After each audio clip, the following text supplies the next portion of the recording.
Today we're doing a quick unboxing and sort of painting demo of the Demon Primarch of Khorne, Angron. It's a neat model the Games Workshop sent us. We're mostly going to be looking at sprues, and I'll be going through the thought process behind my color choices and how I went about painting him. It's not exactly a painting tutorial. I'm not geared up for that at the moment. Eventually I will be, and I'll be able to do painting tutorials, but it's not like there's a lack of painting guides and ways to do things and people teaching techniques on YouTube anyways.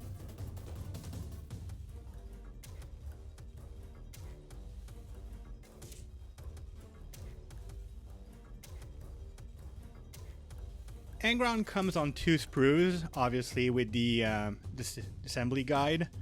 The sprues are as packed as you can imagine. He doesn't have a ton of options, as you'll see later on, so most of these sprues are getting used.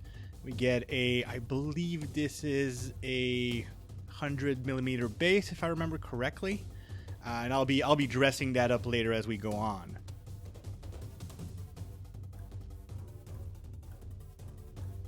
One of the key features that you'll notice immediately are the massive wings. These are very typical of what we've seen in Demon Princes for Khorne, also greater demons. They're very spiky. The structure of the bone himself, you'll notice, are like the wings, the membranes are attached to what looks like bones, which really fits into the theme of skulls for the skull throne. The various armor plates are very cool. All have either the World Eater symbol or the Khorne symbol. Very fun to paint. This is a demon sword. I believe it is made from demons of Slaanesh that were defeated by Angron. And then you've got a bunch of pieces that go on the base that are just mounds of skulls, which you'll notice are plentiful and annoying to paint. Now, one of the things about building Angron that you'll notice, as I mentioned earlier, he doesn't have many options. The only options that you have are a different face, and that different face is essentially, I think, 3 pieces different. It's the face itself, and then a couple of tubes that attach to the headpiece. I chose the open-mouthed piece because I wanted to be able to paint the tongue, and he looked more gnarly that way. The other face I feel like it looks a little bit goofy, but maybe that's just the way I've seen it painted so far.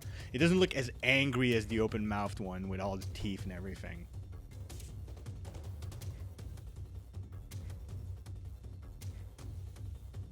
Building Angron himself is not unpleasant.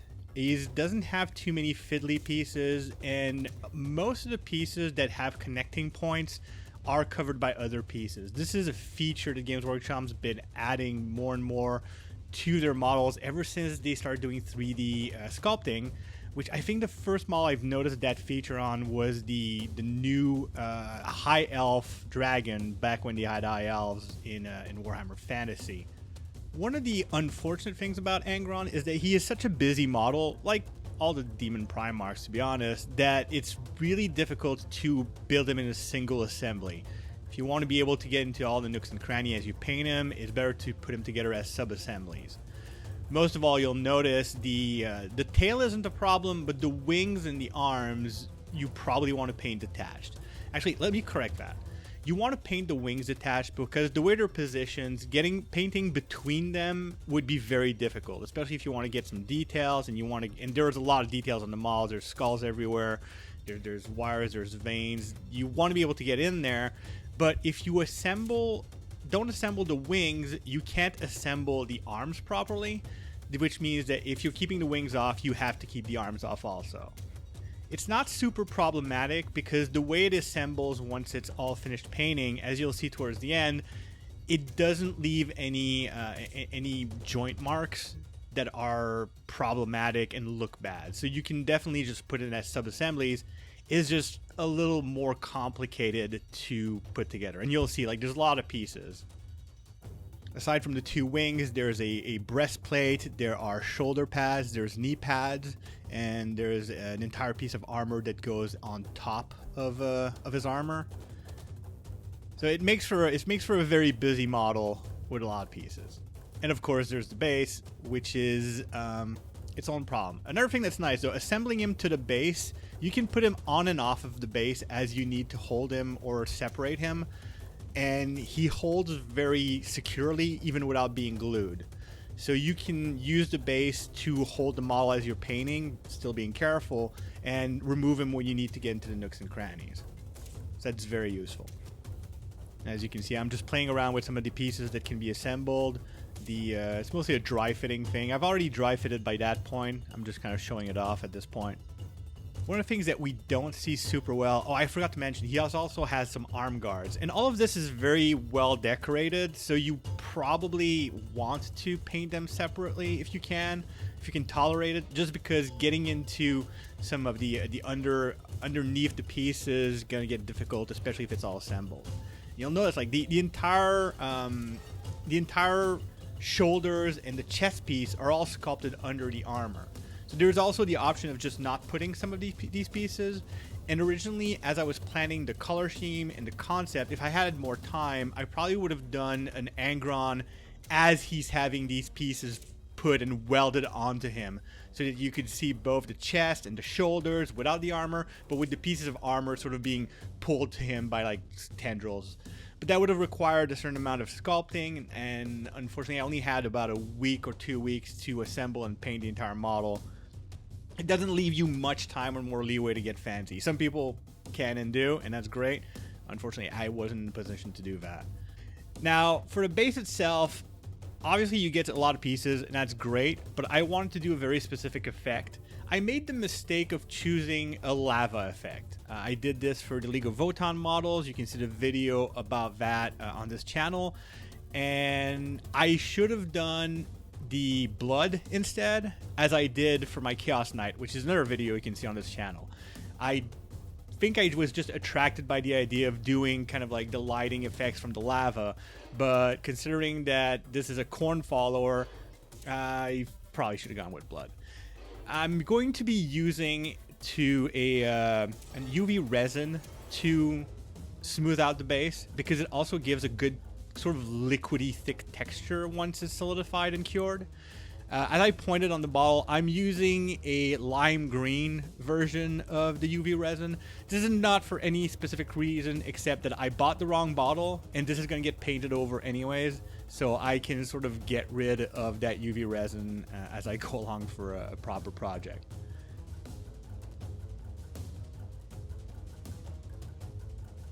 Now, one of the things I learned about UV resin is you do not want to get it on your skin, and if you do, you don't want to do the stupid move of trying to cure it with the UV light so that it's easier to remove. It will be easier to remove, but it'll also burn. And I knew it would burn a little, I just didn't expect it would be that bad. So there you go. As you can see, like, the texture is a little bit unequal but still smooth. Once that's going to be painted over, it really gives like the perfect sort of texture and 3D aspect that you'd expect from lava. This is the unpainted version, just primed. The UV resin loses all of its tackiness once it's been primed. I put it in black because I want to be able to build up from the shadows. And obviously the first part is airbrushing.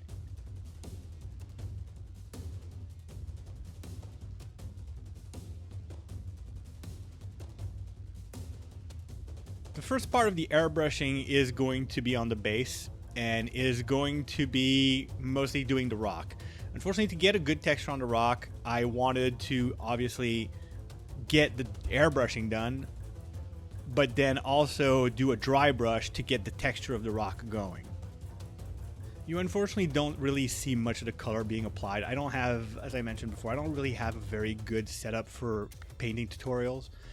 I used mostly grays to do the basic color, so I get a bit of a gradient, try to pick out the shadows, have it be so that it stands out, and then I did some dry brushing with some lighter grays to really get it going.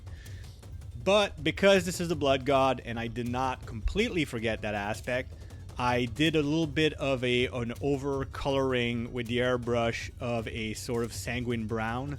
So it's a reddish brown that basically gives a warmer touch to the rock itself.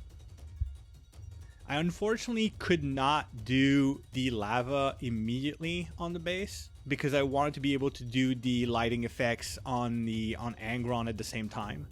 And also, until the skulls are painted, anything that I do with the airbrush to the lava needs to be able to kind of overflow and mix well with those skulls.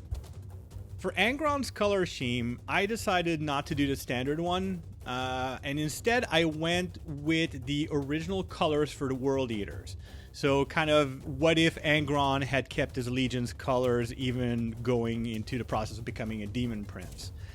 Now, the problem with that is, if you've seen Angron pre-heresy, he never wore his Legion's color. He had kind of a gold armor. So it's not accurate. It's very much artistic liberties on my part, and I just wanted to see what it would look like. To get the color I wanted for the skin, I started with a warmer color. I started with that sanguine red, brown I talked about earlier, and built it up to a grayish white using witch skin. It's a little bit of a slow process, multiple colors to get the proper gradient to build it up correctly, but it means that in the shadows, in the recesses, it's got a little bit more warmth, and the more it gets to the edges and to the top of the skin, the lighter and the colder it is. So you get the white of the armor for the World Eaters, while at the same time having a bit of that living tissue thing going on. One of the things that kind of made me worried at that point as I was working on the model is a little certain degree of uncertainty as to how much blue I was going to be able to put on the armor. Obviously, he does have these armor pieces, and on the armor pieces, I was able to put some blue in the same way that the shoulder pads and some other armor pieces on the World Eater pre-heresy colors go. But because there's so much decoration on Angron's armor pieces, I was worried that the blue wouldn't stand out and come out sufficiently. If you are planning on doing this kind of contrast of using the armor as a way of having a highlight color or a contrasting color, don't worry. Although like I mentioned, it's very busy, it comes off enough, especially on the breastplate, on the shoulder pads, and especially on the pieces of armor that are already on Angron's legs, that you're going to get the effect that you want.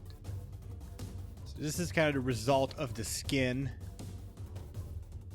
Gives you a good impression. It looks white, and you'll notice here that on the plugs, or where there's mechanical bits, I put a little bit of red to sort of signify inflammation that you'd get from wounds and from things being driven into flesh. It's great that the model has these pieces sculpted into the model itself, because it allows you to decide whether or not you want to put the armor. And the armor is very busy, so maybe you don't want to have it there. That is how many skulls there are in the base, and there are more on Angron himself. So as you can see, this is before any of the decorations or the symbols are painted on the armor, and the blue stands out. Right now he just looks like a demon wearing jeans, but worry not. Once the metal is put in and all the other details are painted on, it loses that effect. So this is Angron fully assembled.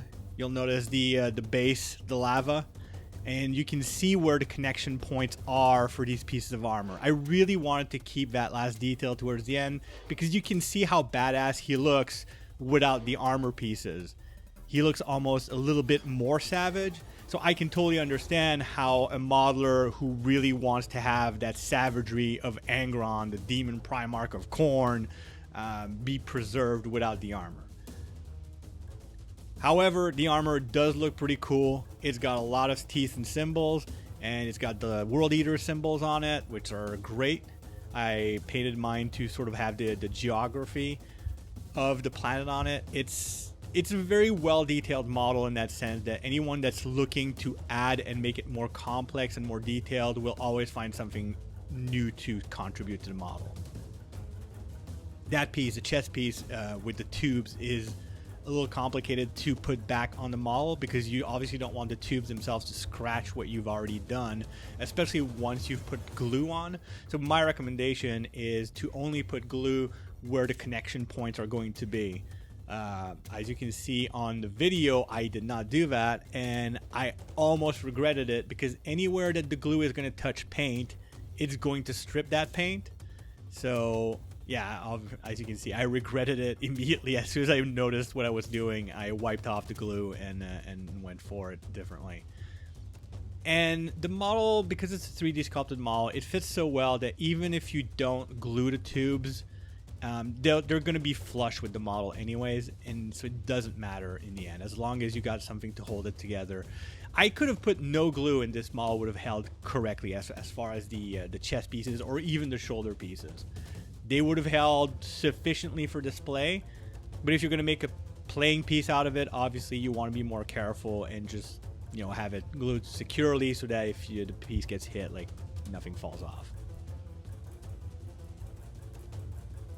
This piece is a little bit complex because you'll notice it only has two very, very small attachment points from armor to armor, but the place where I'm putting glue on the back are a little indentation where it actually touches the back of the armor on top of Angron. So I recommend just putting a little bit of glue there, being very careful. That way it doesn't only have these two small contact points, and it's going to hold very solidly. And because this is a piece that has all these skulls and spikes, it's likely that it's going to get hit a lot, and you don't want it to just break off and fly off. Shoulder pads are probably the easiest. Just put a bit of glue on the contact points, on those plugs, and you're good to go. Now for the record, this is the model I'm assembling it post matte varnish. There's a lot of glossy parts that have been dulled down by it, and it also makes it a little less likely that I'm going to rub paint off as I'm manipulating it over and over again, trying to glue pieces on.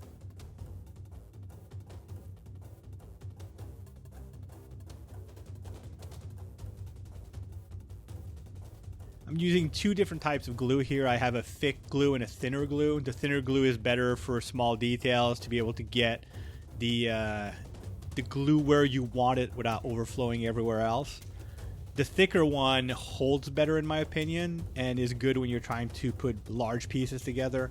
Like for example, when gluing Angron directly to the base, this is something that you don't want him to fall off of.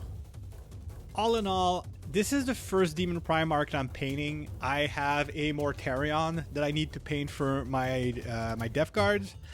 And if Mortarion is half as fun to paint and assemble as Angron was, I think I'm going to have a blast with him. I'm not a Khorne player. I don't really have any love for the World Eaters. I don't think this is my type of model, but somehow that was still a lot of fun to put together and paint. So I hope you enjoyed the video, and I'll talk to you later.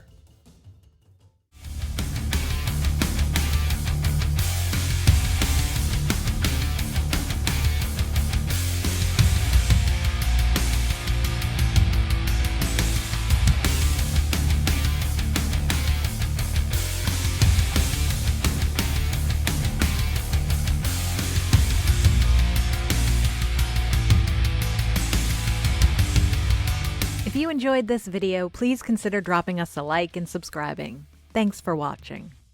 Materials shown in this video are provided fully or in part by Games Workshop for promotional purposes.